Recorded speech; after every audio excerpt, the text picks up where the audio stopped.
ẹ̀yin fáǹsì mi lórí ọ̀rọ̀ ọmọ tí ó ní òun rí voice note kan tó rogún òun sẹ́ǹdì sọ́kọ pé wọ́n wá bí wọ́n ṣe fẹ́ páyé òun kankan tí gbogbo wa sọ pé kó lọ police station ó ti lọ síbẹ̀ and the situation is under control ṣùgbọ́n nǹkan tẹ́mi ṣe nítorí ẹ̀ ń ṣe voice note yìí nìyẹn tó bá ti fẹ́ ọkọ tó ti níyàwó rí àbí òye yín tó bá ti fọ́kọ tó ti níyàwó rí bákan méjì ni ó ti mọ̀ pé tó bá ti débẹ̀ even tó bá jẹ́ ìyàwó yẹn ti lọ tó ti kọ́kọ́ yẹn kí wọ́n tó fẹ́ tí wọ́n bìlífù pé ìwọ nìkan ni ó wà ní ọwọ́ rẹ̀ tó bá ti fẹ́ ni tó níyàwó rí inú polygyny ló ń lọ honestly ìmúra tó máa mú lọ bẹ̀ ìmúra pọ̀ ń lọ nù polygyny ni àwọn obìnrin míì wà bẹ́ẹ̀ tó yẹ pé tán bá fọkọ sílẹ̀ tán ìgbà yẹn náà tó máa mọ iyì ọkọ tán bá ti lọ ògbóró tán bá ti rí pé ò sí nǹkan kan gbòòrò wọn á padà wá táìm tó ń bẹ̀ wọ́n tó ń dáhùn yẹn wọ́n máa tó bá ti rí competition náà máa ń hùwà burúkú ó dìgbà tóbìnrin bá rí competition kó tó ṣẹ̀ṣẹ̀ wá mọ̀ pé òun padà bọ̀ and most time tán bá padà wá bẹ́ẹ̀ yẹn àwọn ọkùnrin yẹn máa gbà wọ́n padà live and direct as a matter of fact eléyìí tí ó ní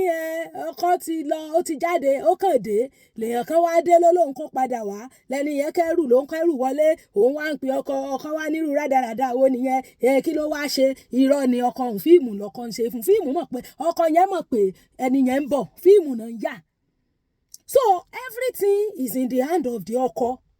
the only thing tí kéèsì tiẹ̀ fi yàtọ̀ ni pé bó ṣe ní wọ́n fẹ́ páyọ̀ táwọn torí orí fóònù ọkọ ló ti mú voice note ẹ̀dẹ̀mọ̀ pánsọ àti wòwò àti ìwòwò àti voice note o any message tó o bá ti fẹ́ kétí kẹta gbọ́ má sẹ́ǹdì ẹ̀ sọ́kùnrin even kó jẹ́ pé wọ́n nìkan nìyàwó ẹ̀ ó lè ní girlfriend kó mọ́mọ́ ámbọ̀sì bọ́ sí pé o sẹ́ǹdì message dóònà message tẹ́lẹ̀ yìí sẹ́ǹdì tó padà bọ́ sọ́wọ́ ọlọ́rọ̀ yìí ó sèfù láìfù ẹ̀ ní o ọlọ́run tó ní eléyìí ò ní kúkú gífà ló jẹ́ kó rí voice note yẹn so ẹni tó send voice note sọ́kọ ìyẹn ìyáálé tó ti lọ tẹ́lẹ̀ tọkọ tó wá gbà padà torí according to her ó lóun ò bẹ́ni yẹn ń lé tó ti lọ kóun tó fọkọ yẹn meanwhile gbogbo ẹ̀yin tẹ́ ń sọ pé kí ló tó fi lọ bá blogger tí ò lọ bá police ó ní public opinion lòun fẹ́ seek tóun fi send ẹ̀ sí blogger yẹn òun ò fún ní permission pé kó play ẹ̀ lórí show though blogger yẹn ó ti bring down that show ó ti gbé show yẹn wá lẹ́yìn pọ́n ò ní kó play voice yẹn lórí TikTok rárá òun ò fún ní permission ìyẹn lọ́kọ́ rí tọkọ fi ṣẹ̀ṣẹ̀ wá ń tírẹ́tì yẹn pé kí ló tó fi máa mú voice note lórí fóònù òun sẹ́mọ̀ normal ẹni tó mú message lórí fóònù ẹ̀ láì sọ fún ìwà burúkú lọ wù sí bẹ́ẹ̀ ọlọ́run ló ní kíyẹn rí tó fi mọ gbogbo plan against ayé òun so the fact pé ọkọ àtìyálé wọ́n lẹ̀dí àpò pọ̀ against ẹ ìyẹn ò tuntun báwọn ọkùnrin ṣe máa ń ṣe nìyẹn tán bá ti rí wípé ìyálé àwọn ti yíwà padà wọ́n máa get rid ìyàwó kékeré yẹn ni èmi ti rí ọkọ tóun àti ìyálé tẹ̀léra wọn lọ lébi tíyàwó kékeré ń gbé kán lọ kẹ́rù ẹ̀ jáde tọkọ náà ń bí pé ṣé tí mo bá fẹ́ yàwó léwọ náà ṣé wọ náà lè gbà ìyàwó tó ti fẹ́ tó ti bímọ méjì so ìwọ ọkùnrin tó bá ti mọ̀ pé ò lágbára ìyàwó méjì tí ìyálé ẹ bá ń fìyà jẹ mọ́ farabalẹ̀ jẹ ìyà yẹn kódà tí ìyálé bá kọ̀ ẹ́lẹ̀ tó lọ má fẹ́yàn mí wọlé torí tó bá ti fẹ́yàn mí wọlé ìyálé tó ti lọ máa work ara ẹ̀ back into your life lè máa lo àwọn ọmọ ọlọ́mọ as a correctional tool because most àwọn ìyàwó kékeré yẹn wọ́n máa ń fi wọ́n correct ìyálé ni tọ́ máa ti rí pé ìyálé ti yíwà padà wọ́n á lé yẹn lọ unfortunately ìwọ tó gang up pẹ̀lú ìyálé láti ilé kékeré lọ orí bú ìyàló ló ń jẹ lọ́dọ̀ ìyálé má rò pé ìyálé àtòrí ẹ̀ dáríjì ẹ̀ obìnrin tó fẹ́ yàwó lé ò lè dáríjì ẹ̀ tí ó fi wọnú sàré lọ tí ó fi bèwúlà ó fi fọn fèrè so tó bá ti mọ̀ pátápátá láàfọ́jú kùnbọ̀kùnbọ̀ làádẹ́tẹ̀ ojú àfọ́fọ́ tán mọ́ díjà alẹ́ ni tó bá ti mọ̀ pé ẹ̀mí ẹ̀ ò gbé obìnrin méjì má wulẹ̀ make attempt ẹ̀ even kí ìyáálé ẹ̀ kó mọ suhádì kó mọ hùwà burúkú kó mọ fi gbígbẹ́ ẹ lórí kó mọ gbá ẹ létí kó mọ lu gbogbo ẹbí ẹ mọ́ fẹ́ yàwó lé torí tó bá fẹ́ yàwó lé ó máa change ìwà burúkú tó ń wù yẹn kò ní wù mọ́ tó tí ò bá dẹ̀ wù mọ́ wàá tó bẹ̀rẹ̀ sí í ṣe bí èèyàn gidi wàá ṣẹ̀ṣẹ̀ wá bó ṣe máa get rid eléyìí ni kò dẹ̀ kí easy bẹ́ẹ̀ yẹn kò kí easy o so bẹ́ẹ̀ tó bá mọ̀ pé ọkùnrin ni ẹ́ already èèyàn bá change kó dáńgẹ́lì jù bẹ́ẹ̀ lọ wọ́n ti pẹ́ méjì náà nu wàá maintain àwọn méjèèjì pọ̀ ṣùgbọ́n tó bá ti mọ̀ pé ò lè maintain obìnrin méjì ìsìn lóòdì tó níyàwó rẹ ti yíwà padà tó nìkélé yìí wá mọ́ ọ lọ àbí òye ẹ so tó bá ti mọ̀ ọ̀pọ̀lọpọ̀ yín náà ìyàwó tó ti kọ̀ yín lẹ̀ tó ti lọ tipẹ́tipẹ́ tẹ́ ẹ ti sọ fẹ́lẹ́ pé kò ní padà wá mọ́ fúnra yín lẹ́wàá kó lọ padà lọ bá yẹn ẹ wàá abandon eléyìí sílẹ̀ ẹ mọ̀ wá play victim orí burúkú òfò ẹ̀yin ọkùnrin lẹ mọ́ ń ṣe bẹ́ẹ̀ ẹ̀yin lè kú ẹ̀dá tẹ́ ẹ mọ́ ń dá ọ̀rọ̀ yẹn lẹ̀ in fact tí ò bá ń ṣe wípé threat ó wà involve ǹbá má dá sọ̀rọ̀ yẹn torí òtútù sẹ́mi àìmọye irú ẹ̀ àìmọye single mother gan tó jẹ́ pé ọkọ tán fẹ́ ẹni tí tó ti lọ tí ò fọ́kọ ọmọ tó ti kọ́kọ́ lẹ̀ tipẹ́tipẹ́ ìlọ́kọ tó gbà padà tó wá padà wá lé wọn lọ. ṣé ẹ rí most àwọn ìyálé tí wọ́n mọ̀ yíwà padà tó rẹ́ fẹ́yàwó mi yẹn wọ́n yíwà padà nítorí ìfẹ́. ìwà tóbìnrin bá ti wù sí ọ nígbà tó ti jẹ́ kan lọ́wọ́ rẹ̀ ó ní ìwà rẹ̀. ìwà áńgẹ́lì tó wá padà ń wù ní ìsinyìí ó fẹ́ lẹ́lẹ́yọ́rọ̀ lọ ni ìyá ló máa padà bá bọ̀ ọbẹ̀. ìfún kó má jẹ́ iṣu péyàn ń fẹ́yàn gan kéyàn mẹ́ta wà kíkan lówó nú yín kẹ́yìn méjèèjì tó kù sí mọ́ struggle kíkan wá bá ẹ nínú ẹ̀yin méjì tó kù pé jẹ́ gbá ọ̀rẹ́ wa yìí ká get rid ẹ̀ tó o bá fi lè gbà kẹ́ ẹ ṣe plan yẹn tẹ́ ẹ bá pa ọ̀rẹ́ yín tó lówó èkejì tó wá bẹ́ẹ̀ yẹn máa pàwọ́ náà ni kówó lè jẹ́ ti ẹnìkan triangular friendship náà pé kò kí ń pè ọ̀rẹ́ mẹ́ta wọ́n mọ̀ padà àtúká ni ẹ̀yin lẹ introduce mi sí lágbájá tó bá triangular friendship problem ló máa ń cause torí àwọn méjì ibi tẹ́ bá ti ń ṣàbòsí ẹ̀ ní sọ fẹ́nì kẹta ibẹ̀ lọ̀rọ̀ àárín yín lọ̀rọ̀ yẹn ti máa revolve oníkálukú dẹ̀ máa jà forí ara ẹ̀ ni so maintain your space maintain your lane most ẹ̀yin ọkùnrin ẹ máa ń fa àwọn ìyàwó kékeré yẹn ẹ máa ń lò wọ́n as correctional tool fáwọn ìyálé ni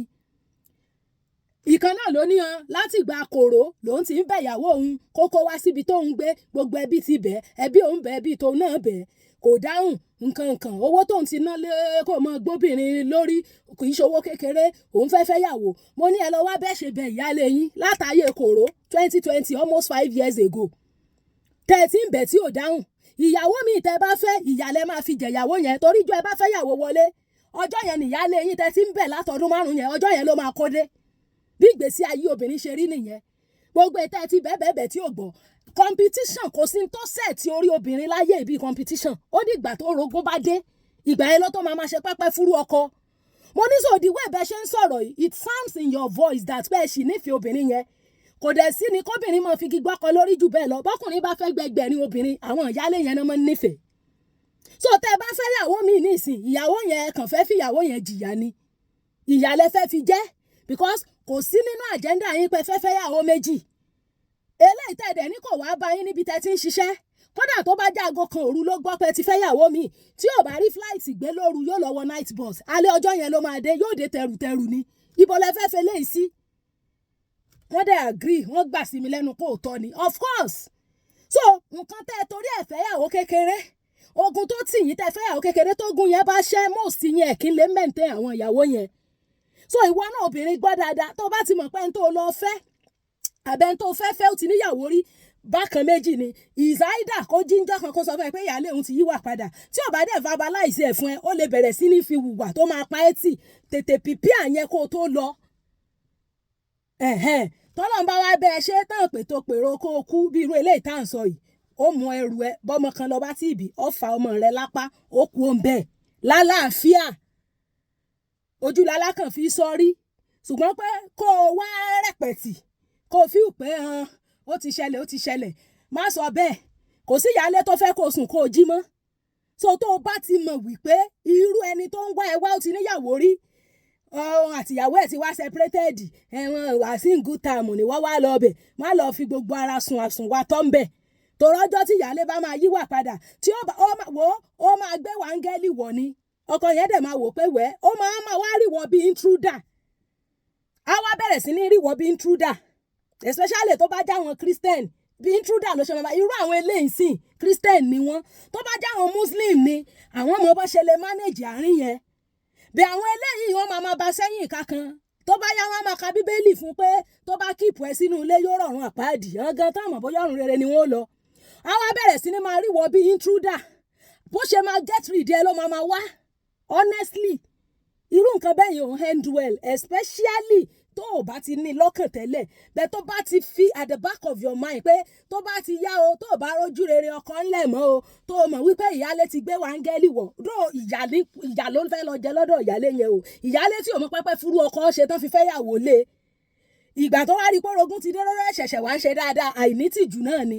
but nevertheless ẹ̀mí ara ẹni kò jà fún bọ́ọ̀mọ kan lọ bá tìbí lé mẹ́ ẹ lápá mú kó kó bẹ́ẹ̀ bọ́ bá ṣe méjì ni fàkan lọ́tún kọ́ fàkan lósì irú situation bá ń gé èèyàn ìbímọ pọ̀ o ò lè lọ fẹ́yàn tó ti níyàwó kan wá bímọ mẹ́jọ dà bẹ́ẹ̀ kó o bí mẹ́fà síbẹ̀ àwọn ọmọ tó lè rí kó lẹ́ẹ̀kan náà jọ wá ní ìyàwó òun ti yíwà padà kọ́ ọmọ wa lọ ń lọ máa kó sì make sure pé ó fẹ́ oníṣu lọ́kà ni tọ́wọ́ bá fẹ́ ní irú eléyìí tọ́wọ́ bá fẹ́ ní tó yẹ pé kì í ṣe ìyàwó ni mi ò ní bá dá sọ̀rọ̀ ẹ̀ tó báyìí tó gbọ́ àbọ̀ dáhùn bó ṣe jẹ́ nìyẹn o so ìwọ tó bá ti mọ̀ wípé o rẹ́dì pòlìjínì mọ́ fọkùnrin tó ti níyàwó rí kódà kó sọ fún ẹ pé ìyàwó yẹn ti lọ bímọ bòmí yọ padà wá obìnrin mi ò lójú tì ó máa padà wá ibi ó ti sọ pé dàárọ̀ yẹn yọ padà lọ sọ́nbẹ́ pé kí wọ́n ká alẹ́ nítorí tiẹ̀ dẹ̀ ni kì í ṣe torí ìfẹ́ torí kó lè wá lé ọ lọ ni so tọkùnrin yẹn ò bá sí lẹ́yìn yẹn kó o mọ̀ pé yes this man ẹ̀yìn ẹ ló wà òfò ńlẹ̀ òfò àlejò ni o bó ti jẹ́ nu so fún gbogbo àwa tá a níṣẹ́ kò lọ police ó ti lọ police station ó dẹ̀ ti gbé voice note yẹn fún àwọn tibí wọ́n dẹ̀ ti ní wọ́n á lọ mú máa yẹn wàá mọ̀ bá a ṣe ṣa ẹrù ẹ̀ àwọn ẹbí ọlọ́run kúkú ṣe wọ́n fẹ́ ní iṣu lọ́kà ní kì í ṣe wípé yàwó sára bí gbogbo ẹ̀ bá sì ṣe ń lọ bóyá tó bá dorí Friday chat wa a mọ̀ expatiate ẹ̀ àwọn èèyàn ò lè bá wa dá sí so àlàáfíà ló wà and God is helping us láǹfààní àti play voice note yẹn torí ẹni tó kọ́kọ́ gbé fún tíyẹn play ẹ̀ píplẹ̀ tí yẹn play ẹ̀ lọ́nláìn yẹn gan ló tún escalate wàhálà yẹn toró lòun ò fẹ́ expose ara òun pé òun ò fẹ́ kọ́rọ̀ yẹn kó spread online tó yẹn kankan so it is well with us ẹ ṣé gan.